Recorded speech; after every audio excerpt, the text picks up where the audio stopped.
హరి గ్రామ అభివృద్ధి విషయానికి వస్తే సో ఇప్పుడు మీరు టీఆర్ఎస్ పార్టీలో ఉన్నారు, వాళ్ళు కాంగ్రెస్ పార్టీలో ఉన్నారు, కొంతమంది ఇండిపెండెంట్లు ఉన్నారు. ఇగో వైస్ ఎంపీపీ గారు కూడా ఇక్కడే ఉన్నారు. టీఆర్ఎస్ పార్టీలో ఇప్పుడు వైస్ ఎంపీపీ గారు మా దగ్గర. మీరు ఓడిపోవడానికి కారణమైంది? ఇప్పుడు మాకు మేము చేసిన చాలా ఉన్నది కానీ చెప్పుకోలేకపోయినాం. మా ప్రభుత్వం చేసిన పథకాలన్నీ పావుల పనికి బారాన ప్రచారం చేసుకుని చెప్పుకోలేకపోవడం చేయలేదు. మేము చెప్పుకోలేదు. ఎందుకంటే ఇప్పుడు రైతు బంధు ఉన్నది, రైతు బంధు డైరెక్ట్ రైతుకే వెళ్ళిపోయింది. అక్కడ మా పార్టీ కార్యకర్తలు కానీ మేము ఎక్కడ ప్రచారం చేయలేదు. ఇలా కాంగ్రెస్ ప్రభుత్వం ఒక ఫామ్ తీసుకొని కార్యకర్తలే పోయి పంచుతా ఉన్నారు. అది వాళ్ళు చెప్పుకుంటున్నారు, మేము చెప్పుకోలేదు. ఒక రైతు చనిపోతే 5 లక్షల రూపాయలు మా టీఆర్ఎస్ ప్రభుత్వం ఉన్నప్పుడు డైరెక్ట్ రైతుల ఖాతాలో పడ్డాయి. అర్థం బతుకున్నోళ్ళు చనిపోయారని రైతు బీమా పైసలు కొట్టేసిన టీఆర్ఎస్ నాయకులు కొట్టేయరు. ఇక్కడ ఏంటంటే ఇక మీరు రాస్తుంటారు, రాసడానికి కాదు హరి నేనేమంటున్నా, ఏ స్కీమ్ లో అవినీతి జరగలేదు చెప్పు. ఏ స్కీమ్ లో జరగవచ్చు, జరగలేదని నేను అనట్లేదు. కానీ ఇప్పుడు ఏంది, మనకు గొర్రెల పథకం ఒకటి ఉన్నది. ఆ పథకం ద్వారా లబ్ధి పొందింది మన వాళ్ళే. కానీ వీళ్ళు అక్కడికి వెళ్ళినాక మధ్యలో దళారులు ఉంటారు. ఆ దళారులతో వాళ్ళు ఏం జరిగింది అనేది గొర్రెలకు సంబంధించి ఈ ఊర్లో ఎన్ని గొర్రెల యూనిట్లు ఉన్నాయి ఇప్పుడు ప్రెసెంట్ గా? ఎన్ని కేసీఆర్ ఇచ్చిన గొర్రెలు ఎన్ని ఉన్నాయి? ఫస్ట్ విడత వచ్చినాయి, సెకండ్ విడత డీడీలు కట్టిరు. 94 యూనిట్లల్లా 42 వచ్చినాయి, 42 వచ్చినాయి. ఇప్పుడు ఆ 49 అనుకో, 50 అనుకో, ఉన్నాయా ఇప్పుడు గొర్రెలు? ఎక్కడే అప్పుడే అమ్మకు దగ్గర ఉన్నాయి, అక్కడనే పోయినాయి.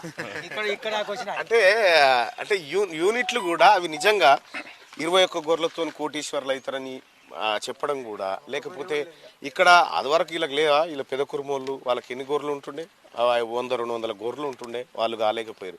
నేనేమంటున్నా, మీరు పెట్టిన స్కీములు ఫెయిల్ కావడము ఒకటైతే, ఫెయిల్ కావడం అంటే సరే దాంట్లో దళార్ల దందా ఎక్కువ అయిపోయింది. ఆ ఎక్కువ అయిపోవడం వల్ల ఒకటి దెబ్బతిన్నట్టు అనిపిస్తూ ఉంది. రెండోది ఏంటంటే, ఒక కేసీఆర్ పరిపాలన విధానం పైన కొద్దిగా టీఆర్ఎస్ పార్టీ క్యాడరే కొంత నైరాశ్యంలో ఉన్నట్టు అనిపించింది. అది కొంతవరకు వాస్తవమే కదా. కార్యకర్తలకు ఇలా ప్రాధాన్యత తక్కువ ఉండే. ఇప్పుడు కాంగ్రెస్ పార్టీలు ఏమో కార్యకర్తలను చూస్తా ఉన్నారు. మా దగ్గర మా కార్యకర్తలకు సంబంధం లేకుండే, ఏమున్నా మీ సేవకి వెళ్ళిపోవాలి. మీ సేవనే పనిచేసింది. ఆ మీ సేవ వల్ల ఇప్పుడు దళిత బంధు, రైతు బంధు, దళిత మీళ్ళ సుట్టేది కూడా కాగితాలు పట్టుకొని ఎవరి దగ్గర మేము పైరోగులే చేయలేదు ఇంతవరకు టీఆర్ఎస్ కార్యకర్తలుగా. ఎక్కడ మన అసలు పోనీ మీకన్నా ఏమైనా పని అయిందా? ఏం కాలేదు. టీఆర్ఎస్ పార్టీ పరిపాలన మీకన్నా ఏమైనా పని అయిందా? పని ఏముంది, ఇప్పుడు అంతా కంప్యూటరే కదా. మాకు ఎట్లా అయిందో వాళ్ళకి అట్లే అయింది.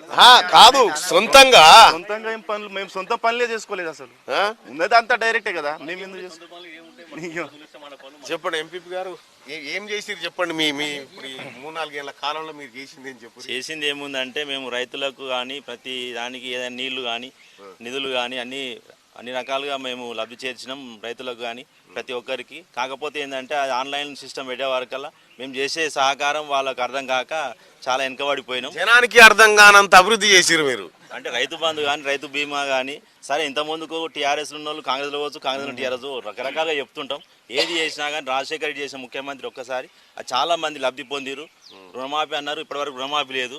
9 తారీఖు రుణమాఫీ చేస్తామని ఇంతవరకు లేదు. అయితే ఖచ్చితంగా ముఖ్యమంత్రి గారు 100 రోజుల్లో గ్యారంటీలు అమలు చేసే బాధ్యత నాదన్నాడు. 100 రోజుల సమయం ఇవ్వాల్సింది మినిమం మనం. అదే దాని గురించి కూడా మేము ఏమంటున్నామంటే, ఎవరు చేసినా కానీ ప్రజలు లబ్ధి పొందేలా చూడాలని నేను కోరుకుంటున్నాను. ఇప్పుడు తెలంగాణలో ఖజానా లేకుండా మొత్తం ఫుట్బాల్ బుడ్డి తేలింది. ఏడ ఒక్క రూపాయి లేకుండా ఆఖరికి వైన్సులు కూడా 2 నెలల ముందు టెండర్లు వేసుకొని పైసలు ఎత్తుకొని పోయారు. ఇంకా ఏమున్నదని ప్రభుత్వం వస్తే మేమేం చేద్దాము మరి? అప్పు తెద్దుమా మరి? ఇంకా అందాలు చూపిద్దామా? మేము కూడా రైతు బంధు అయితే ఆపకపోదుము, రైతు బీమా ఆపకపోదుము, రుణమాఫీ కూడా చేసేద్దాము. ఆడికి 75% చేసినాం, ఇంకొక 25% మీరే కంప్లీట్ చేసి కాంగ్రెస్ వాళ్ళు ఇంకా ఆపాలని అవును, ముందు చేసిరు, ఆపినాం. మాకు కూడా రాలేదు, ఇంతవరకు మాకు రాలేదు. కాదు రుణం. ఇప్పుడు రైతు బంధు పైసలు రెడీగా ఉన్నాయని చెప్పిన తర్వాత కేసీఆర్ ప్రభుత్వం పైసలు ఎటుపోయినట్టు? పైసలు ఇప్పుడు మీ వార్తా పేపర్లో రాసిరు 7,000 కోట్లు ఏదో ఒక మంత్రి గారు తీసుకుపోయారని మాకు ఇప్పటివరకు ఇన్ఫర్మేషన్ ఉంది కాబట్టి మేము చెప్పుకుంటాం. 7,000 కోట్లు ఏ మంత్రి ఎత్తుకపోలే. అది కేసీఆర్ దగ్గర ఉన్న 7,000 కోట్ల మూట ఉత్తదే. అది ఇస్తే ఏముండయి, మూటలు చూపించి పని చేసిండు కథ.